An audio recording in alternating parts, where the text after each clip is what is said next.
교회는 하나님의 부르심을 받은 자들의 모임입니다.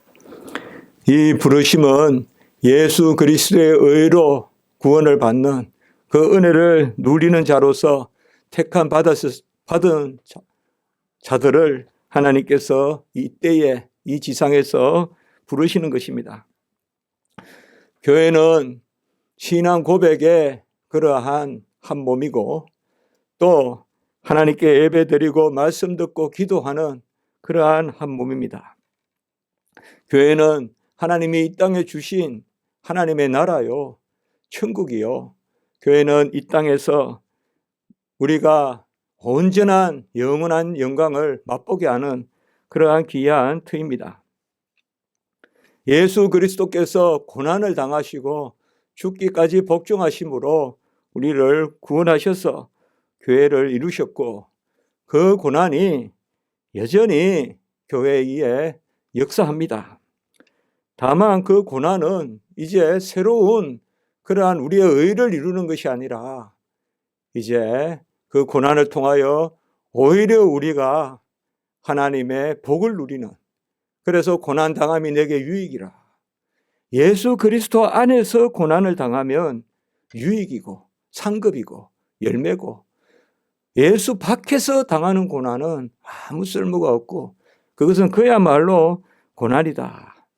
그것이 교회가 주는, 우리에게 주는 그런 말씀인 것입니다.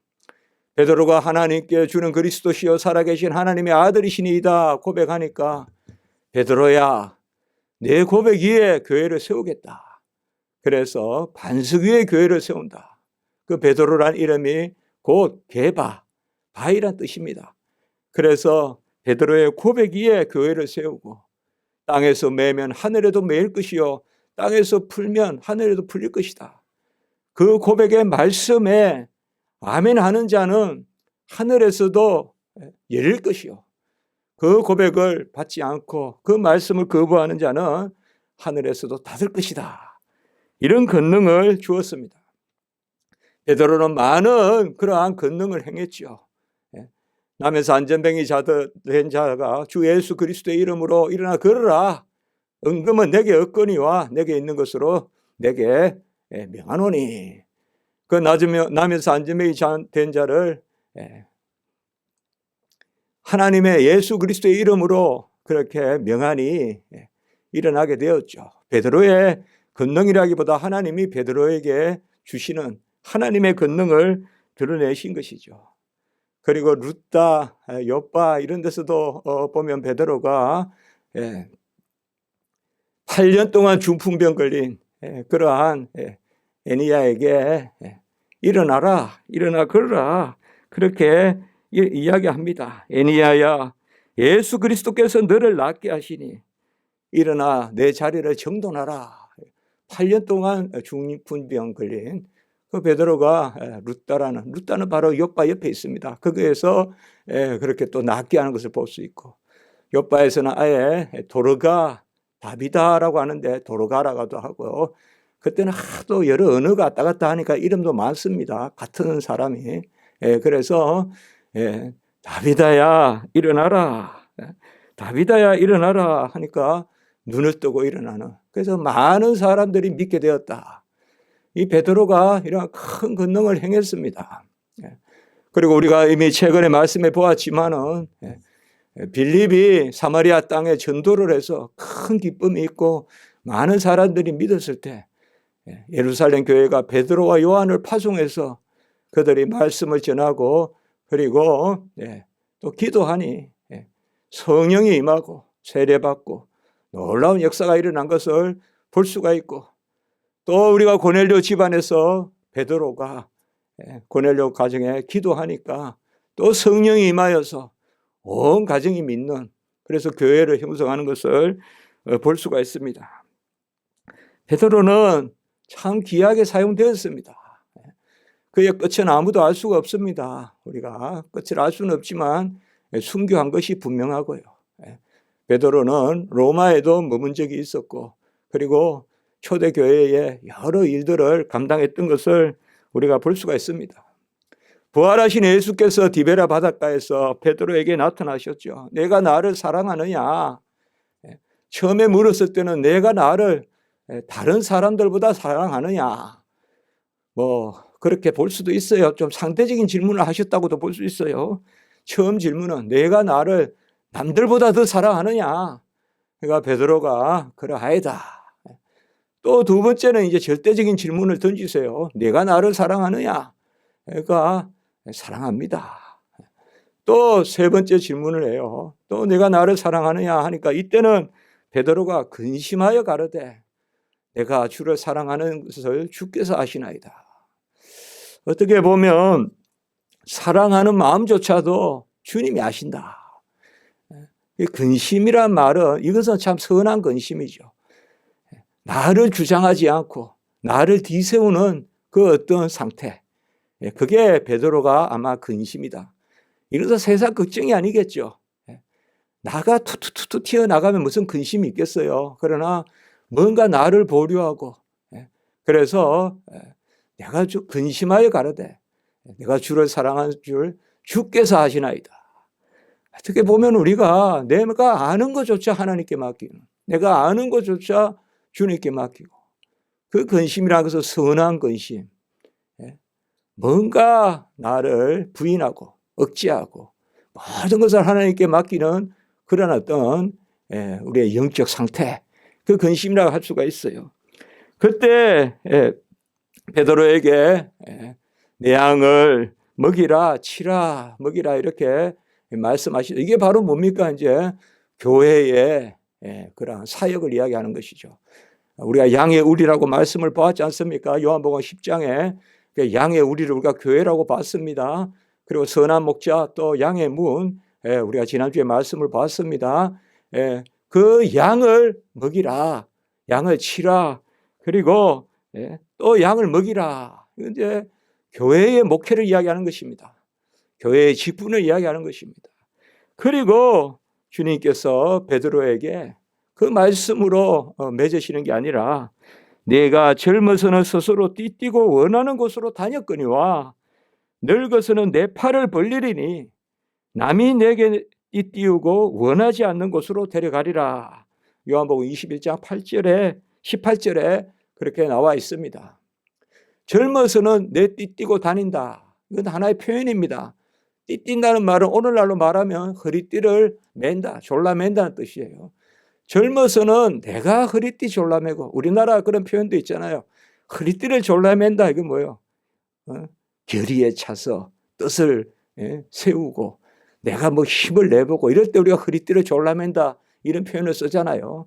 어떤 뜻을 그냥 강하게 세우고 그리고 아주 그냥 몰두하고 말이요, 집중하고. 우리 목사님들도 강단에 올라올 때 허리띠를 하나 정도 팍 졸라매고 올라올 때가 있어요. 아주 강하게 마음 먹고 그렇게 설교하는 거죠. 반듯하게 정신 차리고 설교하려고 하는 거죠. 그러나 젊을 때는 네가 내 원대로 띠뛰고 다녔거니와 이제 늙어서는 내 팔을 벌리리니, 팔을 벌린다는 말은 내가 스스로 내 띠를 띠지 않는다 이 말이에요. 이 말은 뭐냐면 내 의지도 없고 내 결의도 없고 내 힘도 없고 내가 나서는 것도 없고 남이 이 띠를 띠게 해서 원하지 아니하는 곳으로 데려가리라 이렇게 이야기하고 있습니다. 이 말씀은 상당히 우리가 당장 해석하기가 쉽지는 않습니다. 그렇지만 뭔가 우리에게 금방 와닿는 게 있습니다. 그것은 바로 첫째는 하나님께 맡긴다는 것이요, 두 번째는 고난을 당함을 뜻한다. 그렇게 볼 수가 있어요. 그러니까 베드로가 고난을 당한다. 그러니까 원치 않는 곳에도 가야 되고, 그래서 이 띠를 띠고 결국 순교하는 이런 말씀을 우리가 기억할 수가 있습니다. 사실 베드로가 아까 그런 말씀들, 병자를 일으키고 심지어 죽은 자를 살리고 예수님이 나사로를 살리듯이 베드로도 다비다야 일어나라 하니까 일어나는 그러한 권능을 행하고, 그가 기도하며 3,000명 5,000명 오순절 성령 강림에 제일 먼저 설교했던 사람이 베드로 아닙니까? 그리고 그가 이방 교회에도 개척자지 않습니까? 바로 고넬료. 그 다음에 사마리아 성에도 성령의 역사가 일어나는 게 바로 베드로와 요한이 파송해서 기도했을 때 성령의 역사가 사마리아 성에 일어나지 않습니까? 이 베드로는 이 말씀을 붙들고 있었던 거예요.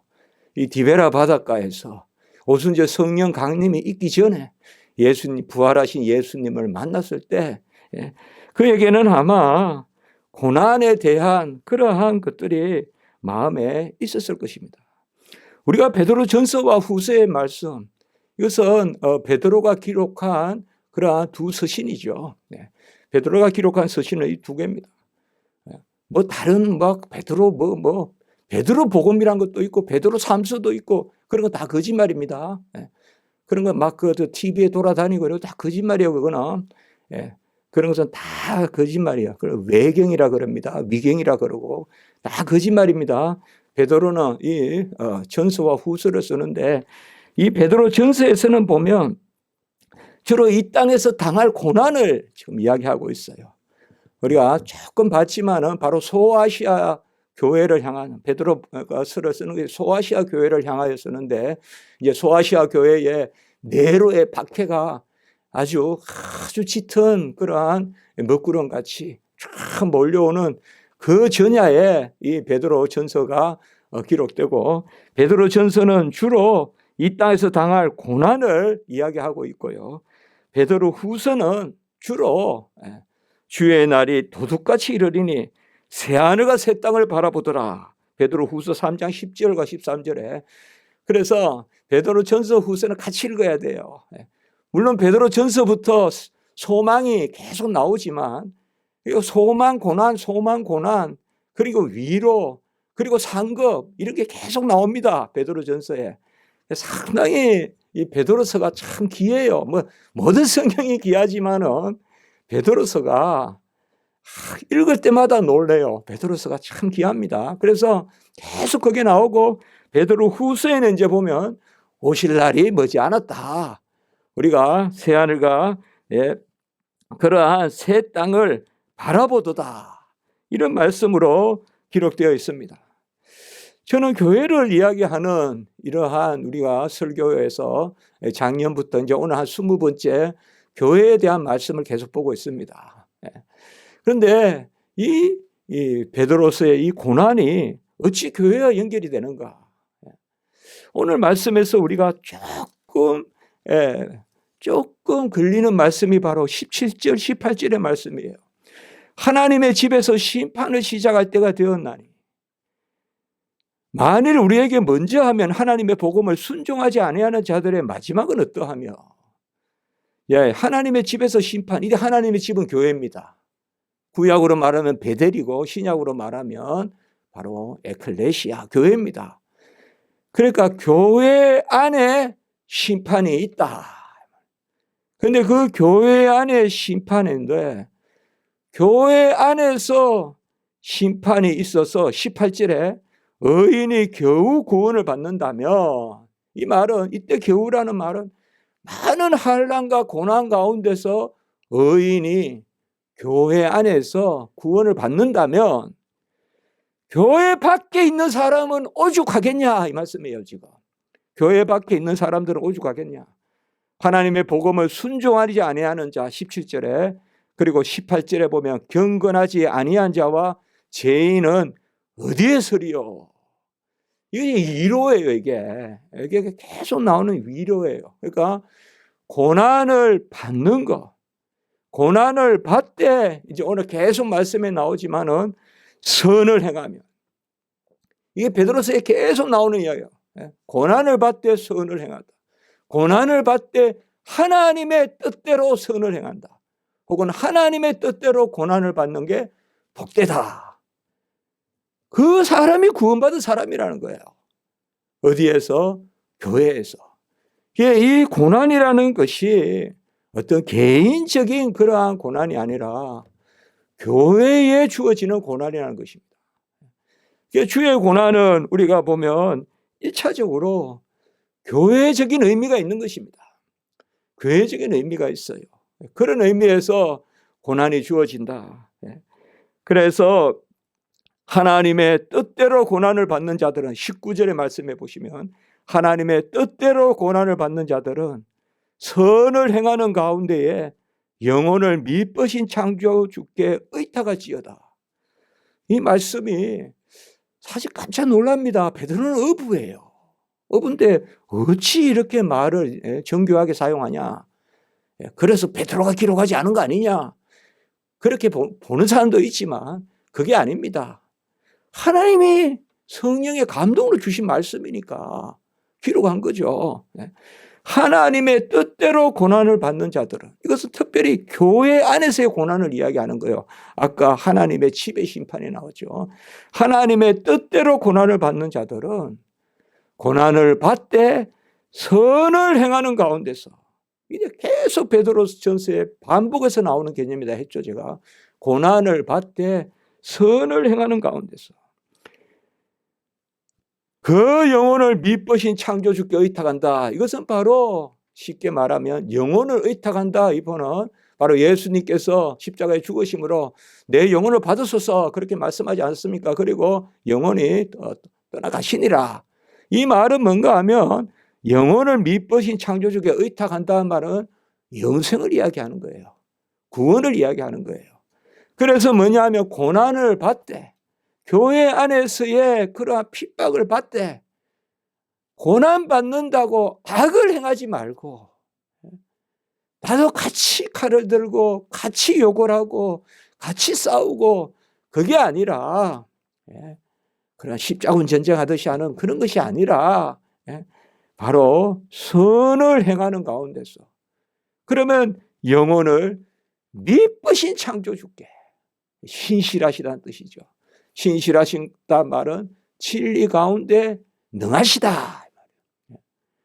변개치 않은 가운데서 전능하시다. 이 신실하심, 미쁘심을 붙들어야 되거든요.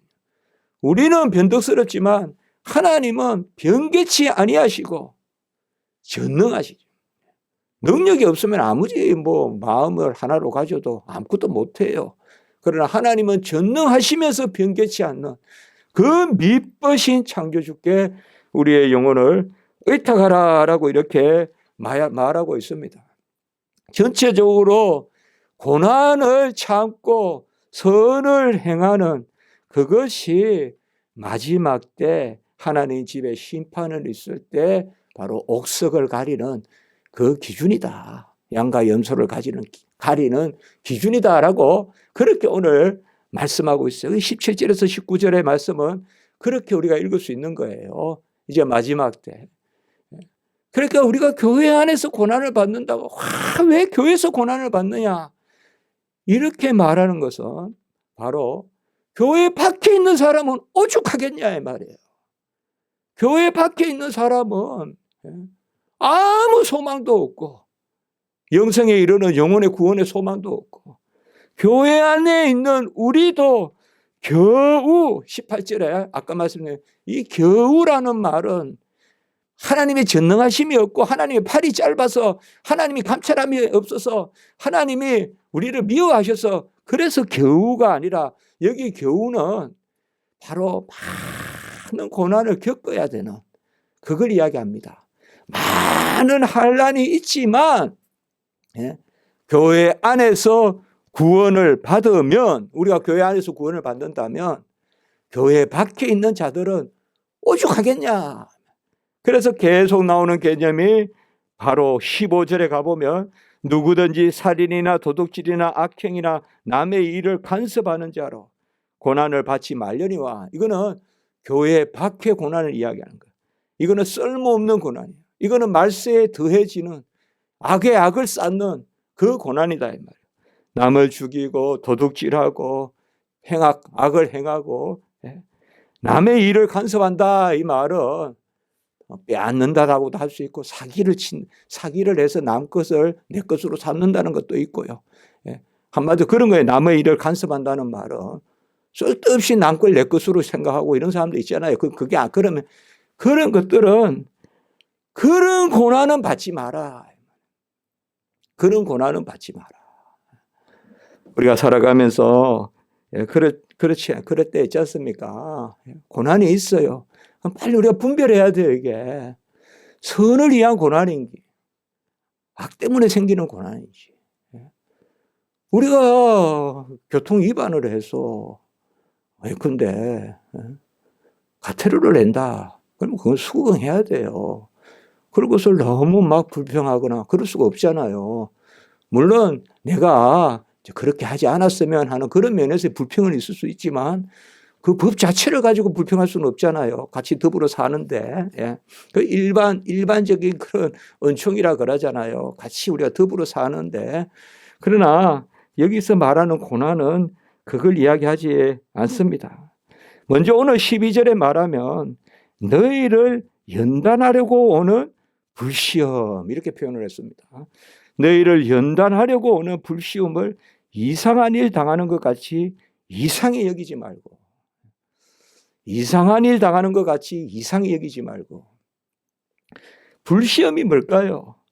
일단은 뭐 대단한 시험이다, 뭐 그렇게도 볼 수 있어요. 일단 불시험은 싹 사르기 때문에. 그러나 여기에서는 연단하려고 오는 불시험이라고 했어요. 이게 지금 고난이거든요. 연단하려고 오는 불시험은 뭐냐?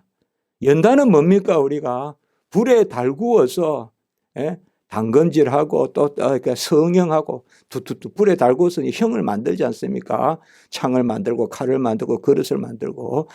불시험이라는 것은 두 가지 의미가 있어요. 첫 번째는 뭐냐 하면 깨끗하게 한다 이 말이에요. 사실상 고난이 우리를 깨끗하게 할 때가 있어요. 고난이 우리를 아주 순수한 자리로 세운다 이 말이에요. 고난이. 그래서 불시험이라는 것은 첫 번째는 뭐야? 깨끗하게 한다. 두 번째 불시험이란 건 뭐예요? 바로 불로 달구어야, 철을 달구어야 뚱땅뚱땅해서 뭘 만들 거 아니에요. 뭐 보습을 만들든 낫을 만들든 무슨 호미를 만들든 갱이를 만들든 할 거 아니에요. 바로 성형한다. 형을 형성한다. 형을 만든다. 불시험이라는 것은 뭔가 하면 바로 성경적으로 우리가 표현하면 우리를 빚어주신다. 빚어주신다. 그러니까 깨끗하게 하여 빚어주시는 그 불시험이다. 이거 부정적으로 볼 필요가 없어요.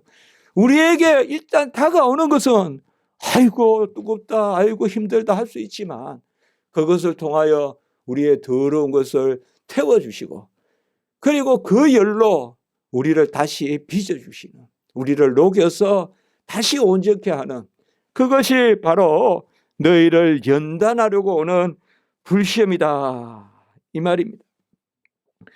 바로 오늘 여기 말씀에서 우리에게 주어지는 하나님의 소망은, 베드로서는 소망이 있다 했지 않습니까? 제가 위로가 있고, 그것은 뭐냐 하면 우리가 불과 같이 화마 같이 달려드는 그 불, 정말 그렇지 않습니까? 막 확 우리에게 막 고난이 닥칠 때 그때도 우리를 그것이 오히려 정결케 하고 하나님이 우리를 빚어가시는 그러한 시험이다. 연단하려고 우리에게 부숴주시는 시험이다. 이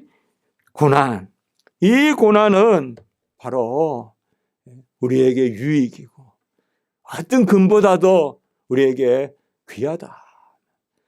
어떻게 보면 우리가 삐뚤삐뚤할 때 잠시 이렇게 조금 삐뚤어지면 조금 치주죠. 조금 쳐주죠. 그럼 제자리에 와서요. 놔두면 넘어지죠. 완전히 삐뚤어지면 세게 치죠.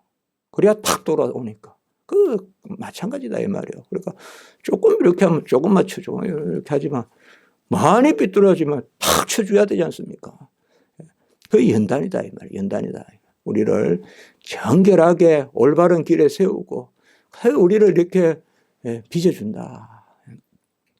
사실상 고난이라는 것은 결코 부정적인 것이 아닙니다. 내 멍에를 메고 내게 배우라. 그래야면 너희가 힘을 얻으라. 내 멍에는 쉽고 내 짐은 가벼움이라.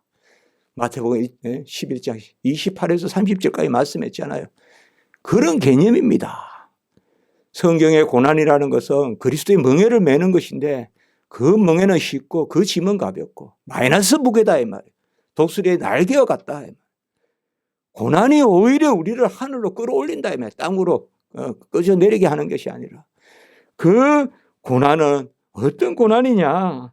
오늘 16절의 말씀에 보면 바로 그리스도인으로 받는 고난이다.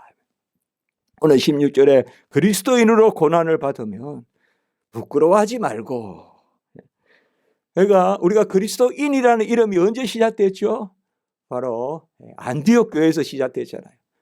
그때 바울과 바나바가 말씀을 전하고 하니까 제자들이 많고, 그때 제자들이 많이 생겼는데 그때 비로소 그리스도인이라 불렸다.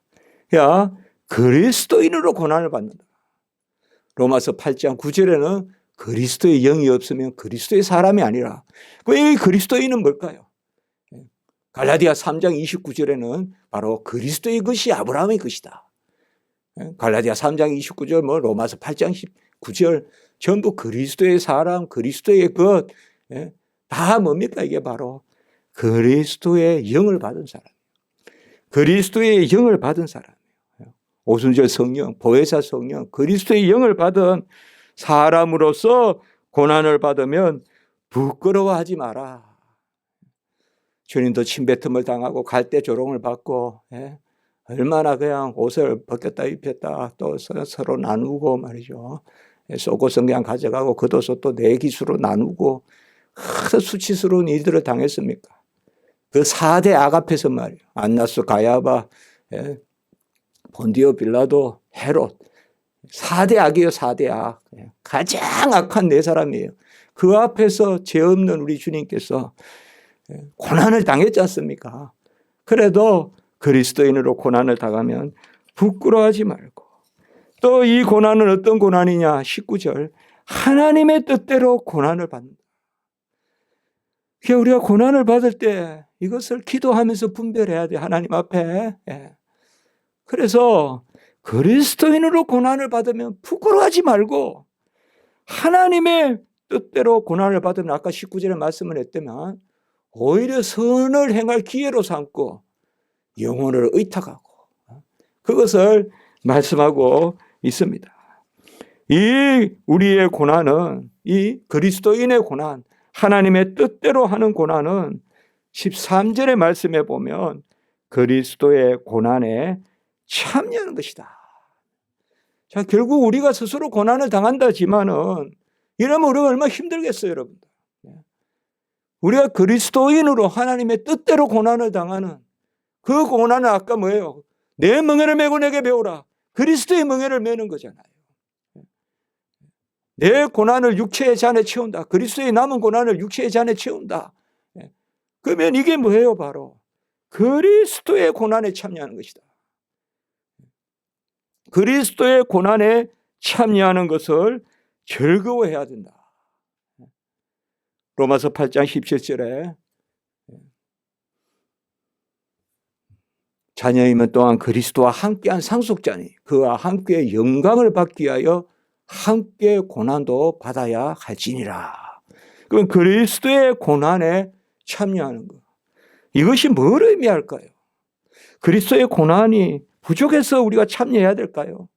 십자가에서 다 이루었다고 하셨는데 아직 덜 이룬 게 있어서 우리가 고난을 채워야 되는 것입니까? 그 이야기를 하는 것일까요? 오늘 그리스도의 고난에 참여하는 것으로 즐거워하라라는 것이, 그리스도의 고난에 참여하는 것은 다른 것이 아니라 첫 번째는 그리스도를 본받아서 그 자취를 따르는, 우리가 베드로전서 2장 20절, 19절 이 부분에도 여기가 잘 나옵니다. 베드로전서에는 고난에 대한 게 쫙 깔려 있어요. 특별히 베드로전서 2장 18절 이후로 그리스도의 고난에 대한 말씀이거든요. 그 2장 19절에 보면 부당하게 고난을 받아도 하나님을 생각함으로 슬픔을 참으면 아름답다 그랬어요. 고난을 받아도 참으면 아름답고, 20절에 보면 죄가 있어 매를 맞고 참으면 무슨 칭찬이 있으리? 아까 있었죠. 살인이나 이런 거 해서 그거는 아무 칭찬이 없죠. 그러나 선을 행함으로 고난을 받고 참으면 하나님 앞에 아름답다. 계속 이게 나와요. 고난을 받고 참고 선을 행하라. 어떻게 보면 고난을 참는 유일한 방법은 선을 행하는 거예요. 아이고, 맞아, 미워 죽겠어요. 막, 맨날 얻어만 먹고, 맨날 달라고만 하고, 그럼 하나 더 주는 거예요, 그냥.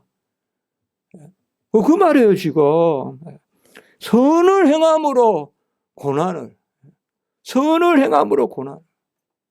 어떻게 보면 영적으로는요, 우리가 나를 때리는 사람을 내 영적으로 평화를 누리는 방법은 오른밤을 갖다 대는 수밖에 없어요. 나도 맞때려서는 안 된다고요. 그게 복된 거예요, 사실상. 그 마음으로 우리가 살아야 돼요. 그러니까 악에 악으로 맞서는 것이 아니라 선을 행함으로 고난을 받는.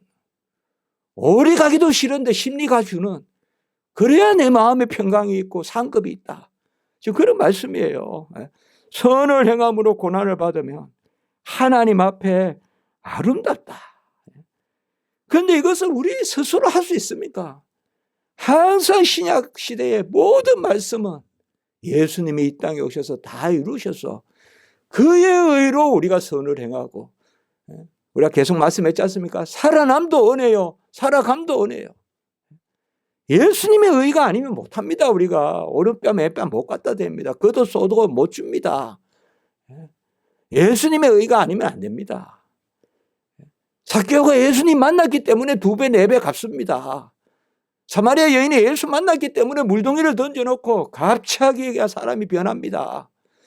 예수님 만나야 돼요. 그래서 21절의 말씀에 보시면, 2장 21절에 이를 위하여 너희가 부르심을 받았으니 그리스도도 너희를 위하여 고난을 받으사 너희에게 본을 끼쳐 그 자취를 따라오게 하셨느니라. 자, 그리스도도 우리를 위하여, 이것에 항상 여러분들 우리가 갈로쳐야 돼요. 우리를 위하여 그리스도가 고난 받으셨다는 게 무슨 의미일까요? 우리를 위하여가 단순히 그러니까 날 따라와. 내가 먼저 갈 테니까 따라와. 등산 갈 때 따라갈 테니까, 그게 우리를 위하여입니까? 예수님이 우리를 위하여가 뭡니까? 우리를 위하여 고난을 받으셨다는 것은 모든 의를 이루시고, 그거는 생명의 의, 생활의 의가 다 됩니다. 살아남의 의, 살아감의 의가 다 포함됩니다. 그 모든 의를 다 이루시고, 그 예수가 너희를 위하여 고난을, 그러니까 우리가 너희를 위하여 이것을 단순히 모범으로만 생각하면 그거는 아주 잘못된 거예요. 그건 은혜가 아니에요. 그 세상 사조, 세상의 잘못된 풍조는 다 예수를 하나의 모범같이 여겨요. 근데 제가 신학 공부하러 가보면 외국의 신학이 다 그렇게 가요. 예수님은 하나의 모범이라 이거예요. 그냥 하나의 모범이다. 대속의 개념이 없어요. 예수가 날 위해 죽으시고 예수 때문에 살아나고 예수 때문에 살아가는 이 대속의 값에 언약의 은혜가 없다 이 말이에요. 예수는 그냥 뛰어난 한 인간일 뿐이에요. 예수는 한 뛰어난 인간일 뿐이에요. 그게 아니다 이 말이에요. 우리가 항상 그리스도가 너희를 위하여 고난을 받으사 너희에게 본을 끼쳐 자취를 따라오겠나. 이거는 그냥 잘못 읽으면 아이고 예수님께서 앞장서고 우리 따라오란갑다. 그러면 우리 등산 가는데 앞에 가고 우린 뒤에 따라가고, 어떻게 우리가 등산 가도 아닌데 앞에가 예수를 어떻게 따라가냐. 그게 아닙니다. 그래서 여기 예수가 너희를 위하여 고난을 받으사는 주님께서 다 이루어 주셨다 이 말이에요. 이것이 어디 나옵니까? 계속 나옵니다, 여러분들. 베드로전서 2장 24절의 말씀을 보십시오. 우리가 오늘 이 말씀을 보고 집에서 한번 이번 주에 베드로전서 한번 쭉 읽어보세요. 그러면 확 말씀이 와닿을 거예요. 자, 24절 보시면 친히 나무에 달려 그 몸으로 우리 죄를 담당하셨으니 우리로 죄에 대하여 죽고 의에 대하여 살게 하려 하십니다. 아멘. 예수님께서 친히 그 몸으로 죄를 담당하셨어. 옛사람이 죽고 새 사람이 사는, 죄에 대해서는 죽고 의에 대해서는 살게 하려 함이라. 그가 채찍에 맞음으로 나음을 얻었느니라. 그리고 25절에는 지난주에 봤던 너희 영혼의 목자와 감독 대신, 선한 목자 대신, 지난주에 이 말씀도 인용했어요, 제가. 그래서 결국은 봐요. 우리가 성경을 항상 같이 읽어야 돼요. 21절만 딱 읽으면 잘못하면 사람들은 전부 다 그냥 예수 따라, 어떻게 우리가 예수 따라 삽니까? 우리가 뭐 41일 금식하면 그럼 예수보다 나아지겠네요. 예수님은 하나님이시냐 사람이신 분이에요. 그분이 금식하신 거예요. 우리는 그저 인간일 뿐이에요. 예수님이 다 이루신 자치를 따라온다 이러면 전부 우리는 은혜를 누린다 이렇게 생각해요. 고난은 은혜를 누리는 것이다. 은혜를 누리는 것이다. 이 땅에서 누리는 것이요 하늘나라에서 상급이요. 이 땅에서 누리는 것이요 우리는 받은 것만 상급이에요. 내 것은 상급이 없어요. 그래서 22절 23절도 보세요. 2장에 죄를 범하지 아니하시고 입에 거짓이 없고 욕을 당하시되 맞대어 욕하지 아니하시고, 아까 이 말이 뭐예요? 선을 행함으로 고난을 이겨라. 욕을 당하시되 맞대어 욕하지 아니하시고. 지금 베드로가 이 임박한 그 핍박 가운데서 우리 그리스도인들이 결국 뭐예요? 예수를 바라보라. 예수께서 우리에게 다 이루시고 그가 참으신 것을 기억하라. 그 말씀으로 계속 이야기하고 있어요. 3장 18절의 말씀도 볼게요. 잠깐 보세요. 3장 18절에 베드로전서 그리스도께서 단번에 죄를 위하여 죽으사 의인으로서 불의한 자를 대신하였으니, 이것도 우리를 위하여잖아요. 지금 의인으로서 불의한 자가 우리잖아요. 대신하였으니 우리를 하나님 앞으로 인도하려고 육체로는 죽임을 당하시고 영으로는 살리심을 받으시니, 이것도 마찬가지입니다. 옛것이 죽고 새것이 살고, 예수가 뭐예요? 우리를 하나님 앞으로 인도한다고 했고, 그리고 베드로전서 4장 6절의 말씀에 보면 영으로는 하나님을 따라 살게 하려 하며, 4장 1절에는 보면 그리스도께서 육체로 고난을 받으사, 4장 1절의 후반부 육체의 고난을 받은 자는 죄를 그쳤음이니, 이 말은 우리가 죄를 지었지만은 그리스도께서 우리를 위하여 고난을 받으사, 육체의 고난을 받으사 육체로 육체의 죄를 속량받고 6절에 보면 영으로는 하나님을 따라 살게 하려 한 것이다. 이게 고난을 이기는 그 하나님의 뜻이다. 고난에는 뜻이 있다. 아까 하나님의 뜻대로 당하는 고난, 그렇게 말씀하신 것입니다.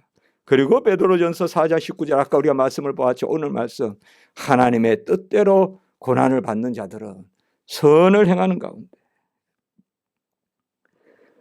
바로 우리가 고난을 받는다는 것은 예수님께서 다 이루신 그 의를 누리는 것입니다. 그 의를 누리는 게 그와 함께 고난받기, 영광받기 위하여 함께 고난을 받는다. 이 그리스도의 고난에 참여하는 것은 바로 몸된 교회를 위한 것이다.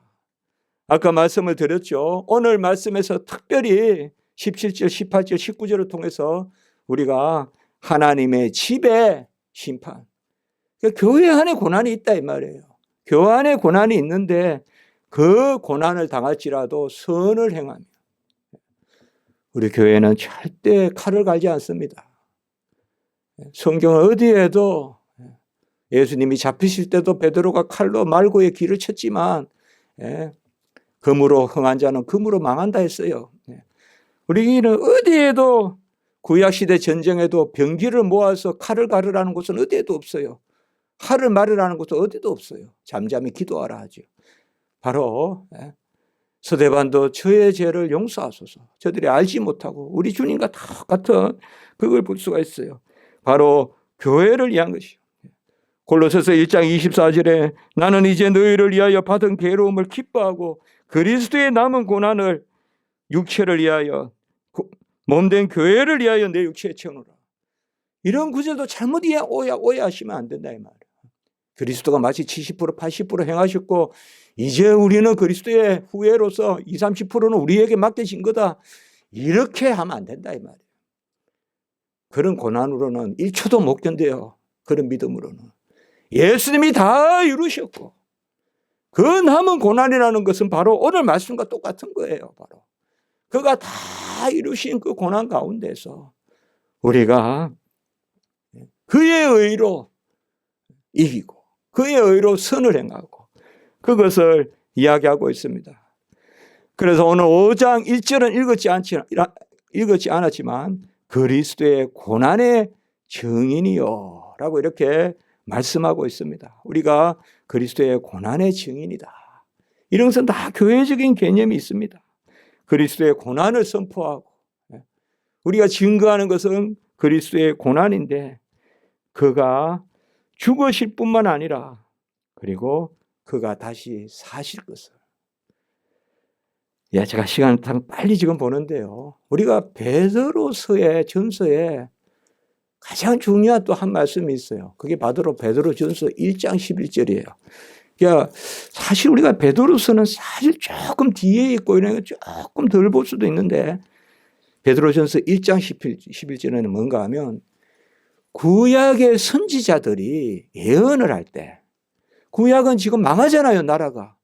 망하잖아요. 고난이잖아요. 지금. 어떻게 보면 이 소아시아 교회의 임박한 네로의 박해와 비슷하잖아요. 그런데 그들이 벌써 그리스도의 영을 받아서 고난에는 영광이 따른다는 것을 봤다는 거예요. 그게 11절이에요. 베드로전서 11절에 자기 속에 계신 그리스도의 영이 그 받으실 고난과 후에 받으실 영광을 미리 정언하여. 이거 선지자들이 이게 미리 알았다 이 말이에요. 오실 예수 그리스도의 고난 당하심과 죽으심, 그 일로 구원을 이루신 메시아가 되심을 선지자들이 알았다 이 말입니다. 그걸 그리스도의 영이라 그렇게 이야기해요. 그래서 사실상 이 베드로서에서는 계속 뭔가 하면 우리가 그와 함께 영광을 받기 위하여 고난도 받아야 하지니라. 고난 이후에 따르는 영광을 계속 이야기하고 있습니다. 오늘 5장 1절의 말씀 우리가 그까지 안 읽었지만 5장 1절에 보면 베드로전서에 그리스도의 고난의 증인이요 나타날 영광에 참여할자니라. 이게 우리의 모습이다. 고난의 증인이요 영광의 참여자다. 영광의 참여자다. 그래서 오늘 4장 13절에도 보면 그리스도의 고난에 참여하는 것으로 즐거워하라. 그의 영광을 나타내실 때에 즐거워하고 기뻐하게 하려 합니다. 고난은 그냥 영광과 같이 붙어 있다는 거예요. 같이 있다는 거예요. 같이. 이러니 웃으면서 순교하는 거다. 확 불이 와도 찬송한다 이 말이에요. 찬송해요. 영광을 나타내실 때 즐거워하고 기뻐하게 하려 합니다. 14절에도 봐요. 그리스도의 이름에 치욕을 당하면 복 있는 자로다. 영광의 영, 하나님의 영이 너희 안에. 영광은 완전함을 뜻하거든요. 임재를 뜻하거든요. 그 성령이 너희와 함께 있다. 그리고 4장 16절에도 보면 바로 그리스도인으로 고난을 받으면 부끄러워하지 말고 그 이름으로 하나님께 영광을 돌리라. 영광을 돌리라는 말은 하나님은 완전하신 분이에요. 영광을 돌린다는 말은 영광에 참여하는 거예요. 하나님이 영광, 하나님은 더 받을 영광이 없어요. 하나님이 뭘 받아요? 그런데 어떻게 우리가 하나님께 영광을 올려요? 영광을 올린다는 것은 우리를 영광에 참여시켜 주는 거예요. 아까 5장 1절에. 바로 증인이요. 그리스도의 고난의 증인이요. 영광에 참여할 자다. 영광에 참여할 자다. 이제 말씀을 맺겠습니다. 오늘 너무 제가 오늘 이렇게 마음을 먹었습니다. 여러분들께서 한번 이번 주에 시간 되거든 한번 베드로전서 한번 다 은혜가 돼요. 베드로전서는 우리가 평생 신앙생활 할 때 큰 은혜가 돼요. 아주 문장이 또 아름다워요 이게. 그래서 하는데 사실 베드로 전서에 베드로가 전우스러운, 저는 이 생각, 베드로가 살아갈 때 가장 귀한 기억이 있었다면 물론 여러 기억이 있지만 바로 변화산에서 예수님을 만난 거예요. 그래서 베드로 전서 후서에서 이 구절을 기억해야 돼요. 베드로 후서 1장 17절 보세요. 베드로 후서 1장. 우리가 요한복음에 보면 요한은 요한의 이사야 6장에 거룩 그 환상을 요한복음 딱 중앙에 이치시켜요. 그러나 베드로는 뭐냐 하면 베드로후서 1장 7절, 1장 17절 지극히 큰 영광 중에서 이러한 소리가 나기를 내 사랑하는 아들이여 내 기뻐하는 자라 하실 때에 그가 하나님 아버지께 존귀와 영광을 받으셨느니라. 변화산에서 얼굴이 옷이 아주 태양과 같이 해와 같이 변화됐잖아요. 예수님의 이게 바로 예수님의 영화로운 모습을 보여줬잖아요. 베드로, 요한, 야고보에게. 그때 하늘에서 음성이 들리잖아요. 이는 내 사랑하는 아들이여 내 기뻐하는 자니 너희는 그의 음성을 들으라. 이렇게 17장 5절에 말씀하잖아요. 마태복음에. 그때 오늘 여기 말씀은 뭐예요? 그가 하나님 아버지께 존귀와 영광을 받으셨느니라. 요거는 베드로가 본 것이에요. 그날 베드로가 본 것을 기록했다 봐야 되겠죠. 이게 베드로는 그 자리에 있었잖아요. 그래서 아유 하나는 모세, 하나는 엘리야를 해서 여기 막을 짓겠다. 그것도 베드로 실수한 거죠. 그 영광을 어떻게 장막을 짓는 거하고 비교하겠어요. 전체적으로 지금 베드로는 뭐냐? 변화산에 만났던 예수 그리스도. 그가 고난을 당하셨지만은 이는 내 사랑하는 아들이요 내 기뻐하는 자요. 영광과 존귀를 아들에게 내려주시는 그 아들의 자리.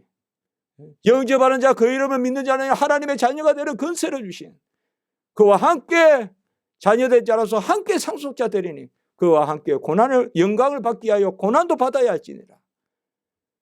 이 말씀을 바로 베드로도 순교당하고 거꾸로 엎어져서 손을 벌리고 아까 손을 벌리고 띠를 이 주님의 말씀대로 손을 벌리고 죽었다. 베드로. 그것도 이렇게는 못 죽고 그냥 주님이 이렇게 죽으셨으니까 나는 엎어져서 죽겠다 해서 거꾸로 달려 죽었다는 거 아닙니까? 베드로가. 그 베드로가 베드로 되는 베드로 안에 계속 있는 것이 바로 이 말씀이에요. 이는 내 사랑하는 아들이요 내 기쁘라 하는 자라 할 때 그가 하나님 아버지께 존귀와 영광을 받으셨느니라. 오늘 말씀을 제가 좀 길게 준비를 했습니다만 여기까지 말씀을 마치겠습니다. 바로 고난에는 뜻이 있고 그 뜻은 예수님이 다 이루신 그러니까 여러분들 어려움이 있더라도 바로 그리스도의 고난이고 하나님의 뜻대로 하는 고난은 복이 된다.